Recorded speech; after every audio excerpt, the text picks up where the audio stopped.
अस्सलाम वालेकुम, मैं हूं फखर दुरानी और आप देख रहे हैं फैक्ट चेक पाकिस्तान। आज 3 मौज़ूआत के ऊपर बात करेंगे। पहले नंबर पे बात करेंगे जस्टिस काजी फायज ईसा की वजाहत, जिससे ये अखज़ किया जा रहा है कि काजी फायज ईसा गोया एक्सटेंशन लेने जा रहे हैं या जो जजेस का टेन्योर रिटायरमेंट की मुद्दत बढ़ाई गई है 65 से 68 ईयर, तो उसके बाद काजी फायज ईसा साहब भी आइंदा 3 सालों के लिए चीफ जस्टिस रहेंगे। क्या काजी फायज ईसा साहब वाकई में चीफ जस्टिस रहेंगे या वो मुस्तफी हो जाएंगे, इस पे तफसीलन गुफ्तगू करेंगे। दूसरे नंबर पे हम बात करेंगे बड़े अहम फोरम के ऊपर कुछ आला फौजी हुकाम की 40 के करीब सहाफियों से बैकग्राउंड एक ब्रीफिंग हुई, जिससे ये एक अंदिया मिलता है कि आने वाले दिनों में अदलिया और इस्टेब्लिशमेंट का कोई बड़ा टकराव हो सकता है और 9 मई के हवाले से क्या फौज ने अंदिया दिया है, इस पे तफसीलन गुफ्तगू करेंगे। और तीसरे नंबर पे हम बात करेंगे पीटीआई और इस्टेब्लिशमेंट के दरमियान भी एक ऐसे लगता है कि कोई घुमसान का रन पड़ने वाला है, क्योंकि जो कल केपी की असम्बली से एक करारदाद मंजूर हुई है, उसके बाद ऐसा नहीं लगता कि जो इस्टेब्लिशमेंट है या फौज है वो खामोश रहेगी। और फिर अब ये कि जितने भी जो एंटी इस्टेब्लिशमेंट एलिमेंट्स हैं या एंटी फौज एलिमेंट्स हैं, उनको पीटीआई की जो हुकूमत है खैबर पख्तूनख्वा में वो जानबूझ के वो कर रही है इस्टेब्लिशमेंट को करने के लिए। इस पे तफसीलन बात करेंगे। सबसे पहले बात कर लेते हैं जस्टिस काजी फायज ईसा की एक्सटेंशन के हवाले से। ये गोया ये जो मई से शुरू हुआ था एक प्रोपेगेंडा कि चीफ जस्टिस काजी फायज ईसा अपने तमाम तर फैसले दरअसल ले ही इसलिए रहे हैं कि हुकूमत को 2/3 मेजोरिटी मिल जाए, वो आईनी तरमीम ले आए और फिर काजी फायज ईसा को एक्सटेंशन दे दी जाए। इस पे फिर कल एक ये जितनी भी एक चेमा गोया थी या जो स्पेकुलेशंस थी, उसके ऊपर फुल स्टॉप लगा जब ये बयान चला काजी फायज ईसा का कि जस्टिस काजी फायज ईसा ने कल सहाफियों से गुफ्तगू करते हुए ये कहा कि वो एक्सटेंशन कबूल नहीं करेंगे। उसका जो पस मंजर है वो आपके सबके सामने है कि ये कुछ अरसे से चल रहा था। राना सनाउल्लाह ने एक टीवी के ऊपर बयान दिया था कि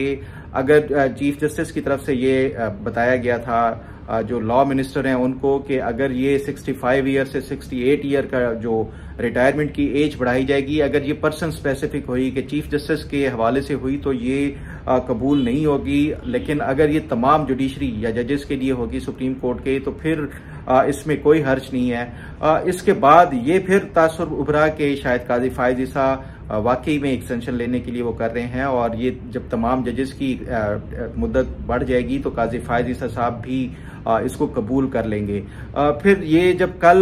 बयान चला तो उसके बाद काजी फायज ईसा की तरफ से एक बड़ा डिटेल्ड उनकी तरफ से एक मौक़िफ़ आया और उसकी तरदीद हुई जो पहले कल दिन को मीडिया के ऊपर चलाया गया था। उस पर उन्होंने वजाहत की कि कल जो जुडिशल जो ईयर था उसकी तकरीबात हुई, फुल कोर्ट की मीटिंग हुई, फिर जो सहाफियों के साथ ऑफ द रिकॉर्ड और ऑफ कैमरा बातचीत हुई उसको सियाको सबाक से हटकर पेश किया गया। उन्होंने फिर इसकी वजाहत की कि जो लॉ मिनिस्टर थे वो उनके पास है और उन्होंने कहा कि हुकूमत कोई इस हवाले से आईनी तरमीम लाना चाहती है। एक तो खासतौर के ऊपर जो जुडिशल कमीशन की हैयत है या जो उसकी कॉन्स्टिट्यूशन है वो उसको चेंज करना चाहती है, क्योंकि 18वीं तरमीम में जो पार्लिमानी कमेटी को आपको थोड़ा सा अगर ये थोड़ा सा बैकग्राउंड का पता हो कि 18वीं तरमीम में पार्लिमानी कमेटी को ये दिया गया था कि जो जुडिशल कमीशन की तरफ से जो भी नॉमिनेशंस आएंगी पार्लिमानी कमेटी उसको रिजेक्ट या अप्रूव 3/4 अक्सरियत से कर सकती है। यानी उसमें जितने भी मेंबरान हो अगर 3/4 से उसको रिजेक्ट करते हैं तो वो पार्लिमानी कमेटी उसको रिजेक्ट कर सकती है जुडिशल कमीशन की नॉमिनेशन को या अप्रूव भी कर सकती है। उसके बाद जस्टिस इफ्तिखार चौधरी का दौर था तो उन्होंने जब ये एक 18वीं तरमीम का जब जस्टिस जो लाहौर हाई कोर्ट के साबिक चीफ जस्टिस थे अमीर हुसैन भट्टी, उनका नाम पार्लिमानी कमेटी ने रिजेक्ट कर दिया था, तो जस्टिस इफ्तिखार चौधरी ने 184(3) के तहत एक केस लगा के उस पर उन्होंने पार्लियामेंट को जो उनके ऊपर दबाव डाल के ये दोबारा से एक जुडिशल ऑर्डर के जरिए ये जो 18वीं तरमीम था दरअसल उसको अंडू करा दिया और फिर एक नई तरमीम ला के 21वीं तरमीम जिसमें ये दोबारा से पार्लिमानी कमेटी के जो अख्तियारात थे वो तकरीबन एक रबर स्टैंप के कर दिए थे। तो ये जो लॉ मिनिस्टर हैं आजम नजीर तारड़ साहब, उन्होंने ये इस हवाले से जो चीफ जस्टिस काजी फायज ईसा हैं उसको उन्हें बताया उस बारे में कि ये पार्लियामान का जो खास तौर के रोल है जजेस की तैनाती के हवाले से वो जुडिशल कमीशन में एक मर्ज करके एक ही कमेटी बना दी जाए जो जितनी भी जजेस की तैनाती के हवाले से। तो मैं समझता हूं कि ये बड़ी एक अच्छी एक डेवलपमेंट है और अगर ये चीफ जस्टिस काजी फायज ईसा इस चीज को मान रहे हैं क्योंकि ये हमेशा से जुडिशरी का एतराज रहा है कि जो अदलिया की जो जजेस की तैनाती है वो इंडिपेंडेंट होनी चाहिए और ताकि अदलिया की आज़ादी इससे मुतासर ना हो। तो इसलिए ये तमाम तर अख्तियारात पहले जुडिशरी के जो सेंट्रिक थे पार्लियामान का किरदार बिल्कुल तकरीबन ना होने के बराबर कर दिया गया था। और अगर अब ये जो काजी फायज ईसा ये उनको कोई एतराज नहीं है बतौर चीफ जस्टिस के पार्लियामान का भी कोई रोल होना चाहिए जजेस की तैनाती के हवाले से, तो मैं समझता हूं कि ये एक बड़ा एक अच्छा एक उनकी तरफ से ये फैसला है। और अगर उन्होंने ये चीफ जो लॉ मिनिस्टर की ये एक सजेशन थी उसको मंजूर किया और बाकी जजेस ने भी इसकी अप्रूवल दी थी जो 3 मई वाले मीटिंग थी उसमें, तो मेरा ख्याल है कि ये एक अच्छा और पॉजिटिव था। लेकिन ये जो काजी फायज ईसा का बयान था उसको इग्नोर कर दिया गया और सिर्फ उसी बात के ऊपर फोकस करके मीडिया के ऊपर ये प्रोपेगेंडा किया गया कि चीफ जस्टिस दरअसल एक्सटेंशन लेना चाहते हैं। मेरा जो बतौर एक सहाफी के पिछले 15 साल से मैं जो ओवरऑल ये पाकिस्तान की सियासी डेवलपमेंट हो, पॉलिटिकल और उसके साथ साथ जुडिशल भी ना सिर्फ इनको कवर किया है बल्कि उसके साथ साथ जानता हूं। और चीफ जस्टिस काजी फायज ईसा के जो जुडिशल कंडक्ट को देखा जाए बतौर जज के तौर के ऊपर जो उन्होंने किया है वो हमेशा इंसान को एक जो पहचानने की वो है उसके मुताबिक मैं ये समझता हूं कि जस्टिस काजी फायज ईसा का जो करियर है थ्रू आउट वो उनकी कोशिश होती है कि वो बाकी एक जो हजूम है या भीड़ है उससे हट के नजर आए। चाहे वो उनके जितने भी आप इकदामात देख लें, वो जो जुडिशरी की या जजेस की जिस तरह प्रोटोकॉल दिया जाता है, जस्टिस इफ्तिखार चौधरी हों, बाकी जितने भी जजेस थे जो जिस तरह प्रोटोकॉल उनको दिया जाता था और जिस तरह बाकी जुडिशरी के जो प्रोटोकॉल के हवाले से ये डिमांड्स की जाती है, इवन ये पिछले दिनों भी ये तो अपनी फैमिलीज के लिए प्रोटोकॉल लेते हैं। तो काजी फायज ईसा अपने घर से सुप्रीम कोर्ट तक चाहे उनका पैदल जाना हो उसका भी बहरहाल मजाक उड़ाया गया। फिर चाहे वो अख्तियारात अपने बतौर चीफ जस्टिस हैं उसको डिवॉल्व करने के हवाले से प्रैक्टिस एंड प्रोसीजर बिल के तहत वो उन्होंने नीचे तक तफवीज कर दिए कि 2 और जजेस इसमें सुप्रीम कोर्ट के शामिल हो गए कि चाहे वो बेंच बनाना हो, चाहे आर्टिकल 184(3) के तहत सू मोटो लेना हो या ये इस तरह की जो अपने अख्तियारात थे कम करने हो, ये कोई पहले आज से पहले कोई चीफ जस्टिस नहीं कर सका। फिर बाकी जो इनके इस तरह के इकदामात हैं, चाहे वो अपने जो असासजात थे वो डिक्लेयर करना हो, एनुअल रिटर्न्स वो सुप्रीम कोर्ट की वेबसाइट के ऊपर लगाने हो, तो ये वो तमाम काम हैं जो पहले पाकिस्तान की जुडिशरी ने कभी नहीं किए। इस तरह के और बेशुमार ये जो इदारों के उसमें अपनी हदूद में इंटरफेरेंस करने के हवाले से इनके कई फैसले इस तरह के हैं। तो इससे बज़ाहिर यही लगता है कि जस्टिस काजी फायज ईसा ये चाहे वो आईनी तरमीम के हवाले से भी बात हो रही हो तो वो पार्लियामान का जो हक है आइन साजी या कानून साजी का वो उसको रिस्पेक्ट देना एक डिफरेंट बात है। और ये चाहे वो इससे ये एक रिफ्लेक्ट होता है कि चीफ जस्टिस ये कभी भी इंटरफेयर नहीं करना चाहते कि पार्लियामेंट कोई भी लेजिस्लेशन करे, कोई आइन साजी करे या कानून साजी करे, वो पार्लियामान को बताएं कि वो किस तरह लेजिस्लेशन करनी चाहिए। तो इस कॉन्टेक्स्ट में अगर उन्होंने ये लॉ मिनिस्टर को कह दिया कि वो एक पर्सन स्पेसिफिक नहीं होनी चाहिए, सबके लिए अगर है तो उसमें कोई मसला नहीं है। इसका मतलब ये नहीं है कि वो काजी फायज ईसा साहब खुद कोई जो एक्सटेंशन लेना चाहते हैं। मैं अब भी ये समझता हूँ, अब ये मेरी खबर नहीं है, लेकिन मैं जो बतौर एक सहाफ़ी के जितना एक मेरा जो तजर्बा है उसकी बुनियाद के ऊपर मैं समझता हूँ कि ये इस तरह की कोई आइन साजी हो भी गई या आइनी तरमीम हो गई तो चीफ जस्टिस काजी फायज ईसा किसी सूरत भी ये आगे 3 साल कंटिन्यू नहीं करेंगे। और मेरा ये मानना है कि वो जब ये इनका टेन्योर कंप्लीट होगा ये रिजाइन कर देंगे, चाहे ये एक आईनी तरमीम पास हो चुकी हो और जजेस का जो टेन्योर है रिटायरमेंट का वो 65 से 68 हो गया हो, ये बाकी जजेस की तरह वो नहीं करेंगे और मुस्तफ़ी हो जाएंगे। लेकिन ये जो हुकूमत आइन साजी के हवाले से एक चल रहा है कि जुडिशल पैकेज के हवाले से मैं समझता हूँ कि अगर 1973 का जो ओरिजिनल आइन जब ये ओरिजिनली बनाया गया था उसमें एक बड़ी अहम शिक थी या जो आर्टिकल था जिसको निकाल दिया गया था उस टाइम अपोजिशन के एहतजाज और उनके इसरार के ऊपर, वो था आर्टिकल 210। आर्टिकल 210 जो ओरिजिनल जब ये कमेटी बनी थी, जो कॉन्स्टिट्यूशनल कमेटी थी जिन्होंने ये किया था, वो दरअसल ये था कि जो सुप्रीम जुडिशल काउंसिल है उसकी जो जजेस की तैनाती के लिए और रिमूवल के लिए उसमें यह था कि पार्लिमान की अप्रूवल की जरूरत होती थी। जजेस के तैनात करना है तो तब भी पार्लिमानी कमेटी की अप्रूवल की जरूरत थी, और जजेस को हटाना है रेफरेंस की बुनियाद के ऊपर तो तब भी पार्लियामेंट की उसमें इजाजत या अप्रूवल की जरूरत थी। ये वो आर्टिकल था जो ओरिजिनल कॉन्स्टिट्यूशन था, आर्टिकल 210, उसको निकाल दिया गया था अपोजिशन के कहने के ऊपर, और फिर उसमें जो आर्टिकल 9 था उसको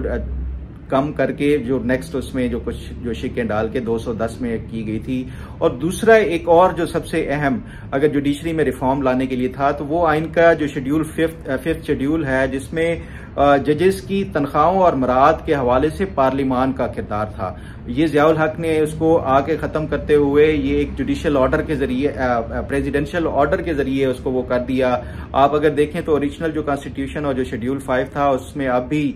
जो सुप्रीम कोर्ट के जजेस की तनख्वाह गालबन 9,700 या 9,900 है, और चीफ जस्टिस की और जो जजेस हैं उनकी 9,500 या 700 है, इस तरह है। लेकिन अब तनख्वाह देखें तो वो 14 लाख रुपए तक पहुंच चुकी है। ये सारा प्रेसिडेंशियल ऑर्डर के जरिए इसको मैनेज किया जाता है। ज़ियाउल हक क्योंकि एक आमिर था, उसको आमरीत के लिए अपनी एक जरूरत थी उस टाइम अदलिया की, तो उन्होंने वो अदलिया को खुश करने के लिए वो किया। लेकिन उसके अब ये पार्लियामेंट ने अगर इसके हवाले से कोई जुडिशियल पैकेज लाना है तो ये दो चीजें दोबारा से इनको वो शामिल करनी चाहिए। मैं समझता हूँ इससे जुडिशरी में काफी हद तक बेहतरी आएगी। बहरहाल मेरा अब भी ये मानना है कि चीफ जस्टिस काजी फायज ईसा, चाहे ये आईनी तरमीम आ जाए और जजेस का टेन्योर रिटायरमेंट का 65 से 68 ईयर भी हो जाए, तो काजी फायज ईसा कंटिन्यू नहीं करेंगे, वो मुस्तफी हो जाएंगे। इस पे जो मजीद जो अपडेट और डेवलपमेंट हुई वो उसके ऊपर जरूर बात करेंगे। अब जरा बात कर लेते हैं, कोई 2 दिन पहले मंडे के दिन एक बड़े हाईएस्ट फोरम के ऊपर कुछ सहाफियों को बुलाया गया। उसमें कुछ यूट्यूबर्स थे, उसमें कोई और सहाफी थे, मैं नहीं था, मुझे नहीं बुलाया गया क्योंकि मैं अभी बिल्कुल एक छोटा सा आम रिपोर्टर हूं। तो उसमें जो ब्रीफिंग दी गई है जो हाईएस्ट फोरम के ऊपर सहाफियों को, बहुत बेशुमार मुझे ये बताया गया कि सवालात पूछे गए 9 मई के हवाले से, इमरान खान के हवाले से, जनरल फैज हमीद के हवाले से, जुडिशरी और इस हवाले से बेशुमार सवालात पूछे गए। जो उसका लुबे लुबाब ये था कि जो 9 मई के हवाले से वो किसी को भी माफी नहीं मिलेगी, चाहे जुडिशरी उनको रिहा कर दे, चाहे कितनी भी टेक्निकलिटीज हों कि मिलिट्री कोर्ट का, सुप्रीम कोर्ट का फैसला आए ना आए। ये एक जो सहाफियों से मेरी बात हुई, वो कहते हैं कि ये वाज़े तौर के ऊपर जो फौज का इदारा है उसने ये तहैया किया हुआ है कि 9 मई के जो मुजरिमान और मुल्ज़िमान हैं उनको किसी सूरत माफ़ी नहीं मिलेगी, और ये टेक्निकलिटीज़ की बुनियाद के ऊपर बच नहीं सकते। इस पे मजीद वो किस तरह इसको वो करेंगे, एग्जीक्यूट करेंगे, जो 9 मई के जो मुजरिम हैं या जो भी अभी तक जिनके ऊपर इल्ज़ामात लगाए गए हैं वो कैसे करेंगे, वो चाहे वो कानून साजी के जरिए हो या जिस तरह भी, इस पे बहरहाल उनकी तरफ से एक क्लियर मैसेज मिला है। इससे ये एक जो वाज़े तौर के ऊपर अंदाजा होता है कि किसी सूरत भी फौज ने ये तहैया अगर कर लिया है कि उनके इदारे के ऊपर अटैक हुए हैं और अगर जुडिशरी उसको छोड़ देती है तो फिर ये टेक्निकलिटीज की बुनियाद के ऊपर ये फौज इसको इग्नोर नहीं कर सकती। एक वजह ये भी हो सकती है कि ये जो पार्लियामेंट में एक आइन साजी और कानून साजी का जो एक चल रहा है, तो इसमें फिर ये जो सवाल उठता था, मैंने अपने कल प्रोग्राम में भी बताया था कि जिस तरह इमरान खान को बंदे पूरे करके आइन साजी अगर करनी है या आइनी तरमीम करनी है, उसके लिए अगर ये पूरे करके इस्टेब्लिशमेंट से इमरान खान वो करवाते थे, तो ये इस जो मौजूदा हुकूमत है उसके लिए भी बंदे पूरे कराना फिर इस्टेब्लिशमेंट के लिए कोई मसला नहीं होगा। तो बहरहाल ये आने वाले दिनों में जो जुडिशरी है और उसके साथ इस्टेब्लिशमेंट है उसका कोई बड़ा टकराव जो है वो वाज़े तौर के ऊपर नजर आता है। मेरा ख्याल है कि ये पाकिस्तान के लिए कोई अच्छा एक वो नहीं बन रहा। जो अदलिया के जो अपने तौर के ऊपर कुछ हैं, जो 6 जजेस ने खत लिखा कि इंटरफेरेंस की जाती है जो इस्टेब्लिशमेंट की तरफ से या एजेंसीज की तरफ से, इसी तरह जो इस्टेब्लिशमेंट है उसको ये अपने तौर के ऊपर तहफ़्फ़ुज़ात हैं कि 9 मई को ऊपर सेंसिटिव इंस्टॉलेशंस के ऊपर हमले किए गए, लेकिन अदालतों की तरफ से कोई अभी तक इंसाफ नहीं मिला। अगर ये अदलिया के ऊपर अटैक होते तो क्या तब भी अदलिया इस तरह रिएक्ट करती? तो ये दोनों जो साइड उनके अपने अपने तहफ़्फ़ुज़ात और अपने अपने कंसर्न्स हैं। मेरा ख्याल है कि ये इसके लिए एक नेशनल जो डायलॉग की हमेशा बात की जाती है, ये बहुत ज्यादा अहम जरूरत है। अदरवाइज ये जो इदारों का टकराव है, इससे दिन ब दिन पाकिस्तान को नुकसान होता रहेगा और जो अवाम है वो वैसे ही जो गुर्बत और महंगाई की चक्की में ऑलरेडी पिस रहे हैं और इदारे बजाय इसके कि अवाम को रिलीफ देने के अपने अपने अख्तियारात और अपने अपने जो तहफ़्फ़ुज़ात हैं उनके लिए वो तगोदो करते रहेंगे। तो मेरा ख्याल है कि ये इससे पाकिस्तान मजीद कमजोर से कमजोर तर होता रहेगा। ये इसमें कोई लाजमी तौर के ऊपर कोई एक हाईएस्ट फोरम के ऊपर कोई डायलॉग की जरूरत है। बहरहाल ये एक इमिनेंट नजर आ रहा है जो टकराव है अदलिया और जो एस्टेब्लिशमेंट है। अब जरा बात कर लेते हैं कि अदलिया और एस्टेब्लिशमेंट का टकराव सिर्फ नहीं, जो पीटीआई है, इमरान खान ने कल तहिया ये एक अंदिया दिया कि वो अब एस्टेब्लिशमेंट ने उनको धोखा दिया है। अब वो किसी सूरत एस्टेब्लिशमेंट के साथ मुज़ाकरात का जो दरवाजा है वो बंद हो गया है। अली अमीन गंडापुर की तकरीर वो कहते हैं बिल्कुल दुरुस्त थी। इससे एक चीज तो वाज़ेह हो गई कि ये जो जलसा किया गया और जो इसमें तकारीर की गई, जो फौज को टारगेट किया गया, जो हुकूमत को टारगेट किया गया, ये सारा कुछ एक प्री प्लान था। पूरी मनसूबाबंदी के साथ ये जो सारा वो जलसे का वो किया गया था। जो ये समझा जा रहा था कि पीटीआई का रिवाइवल का है, शायद ये मफाहमत वाला एक पैगाम देंगे, वो ऐसा नहीं हुआ। उसके बाद जो अली अमीन गंडापुर के गायब होने का एक एपिसोड हुआ,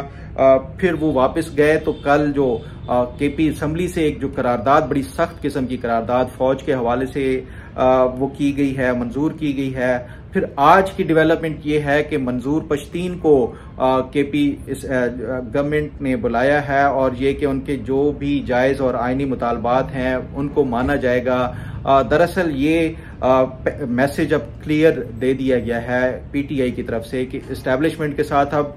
बिल्कुल बातचीत वाला जो एक वो था वो तो वैसे ही, अब ये कि पीटीआई भी अब ऑफेंसिव होके खेलेगी और जो भी एस्टेब्लिशमेंट की दुखती रग है वो उसके ऊपर वो उसको प्ले करेंगे। तो इससे ये बज़ाहिर लग रहा है कि जो 9 मई था उससे पीटीआई ने कोई सबक नहीं सीखा और अब दोबारा से इदारों के साथ जो टकराव के उसमें जा रहे हैं। तो मेरा ख्याल है कि इसमें नुकसान हमेशा यही होता है कि ये पूरी दुनिया भर का एक असूल है कि जिसकी लाठी उसकी भैंस, जिसके पास गोली बंदूक है वो हमेशा से ही इस पे वो करता आया है। लेकिन ये चीज कि ये टकराव क्या किसी सूरत भी कोई पाकिस्तान के लिए कोई बेहतरी का कोई वो ला सकता है? क्या फौज और अवाम को आपस में लड़ने से कुछ किसका फायदा होगा? मेरा ख्याल है कि ये तमाम तर सिर्फ जो मैं पहले कह रहा था कि जुडिशरी और मिलिट्री के आपस में टकराव, जो सियासी जमातें हैं या जो अवाम के साथ इस तरह का वो अगर ये शुरू होने जा रहा है तो उससे पाकिस्तान को बहुत ज्यादा बेहद नुकसान होगा। तो ये एक ग्रैंड नेशनल डायलॉग की जरूरत है। तमाम सियासी जमातों को मिल बैठ के, तमाम इदारों को, ये नहीं कि सिर्फ सियासी जमातों को बैठ के ये अपने ये जितने भी इस तरह के तहफ़्फ़ुज़ात हैं उनके लिए वो करना चाहिए, बल्कि इदारों को भी साथ बैठना चाहिए और एक ग्रैंड डायलॉग की सूरत में तमाम तरह अपने अपने हदूद और अपने अपने जो अख्तियारात हैं उसका एक दफा फिर से तयन करें और जिस इदारे से या सियासी जमातों से या लीडरान से कोई गलतियां हुई तो उस हवाले से भी सबको खुले दिल से ये अपना जो है वो उसका इजहार करना चाहिए और जिनके कंसर्न्स हैं या तहफ़्फ़ुज़ात हैं वो भी उसको डिस्कस करके कोई ना कोई इसका सोल्यूशन निकालना चाहिए। वरना मैं नहीं समझता कि ये बड़े लंबे अरसे तक इस तरह जो तसादुम है वो उसका कोई इसी तरह जारी रहेगा। मेरा ख्याल है कि ये आने वाले जो दिन होंगे बड़े खतरनाक नजर आ रहे हैं क्योंकि ना आपस में इदारों का कोई आपस में बाहमी तौर के ऊपर वो एक नजर आ रही है, हमांगी नजर आ रही है, ना सियासी जमातों की आपस में हमांगी नजर आ रही है, ना सियासी जमातें और इदारों के दरमियान कोई इस तरह की हमांगी नजर आ रही है। पार्लियामेंट जो है वो बज़ाहिर एक रबर स्टैंप नजर आ रही है, अदलिया के अपने अपने तहफ़्फ़ुज़ात हैं। तो इससे मेरा ख्याल है कि ये एक बड़े परेशान कुन हालात हैं और आने वाले दिनों में मजीद परेशान कुन हालात हो सकते हैं। इस पे मजीद जो भी अपडेट और इन्फॉर्मेशन हुई वो आपके साथ जरूर शेयर करूंगा। उम्मीद है आपको आज का प्रोग्राम भी पसंद आएगा। अल्लाह ताला आपका हामी और नासिर हो। अल्लाह हाफ़िज़।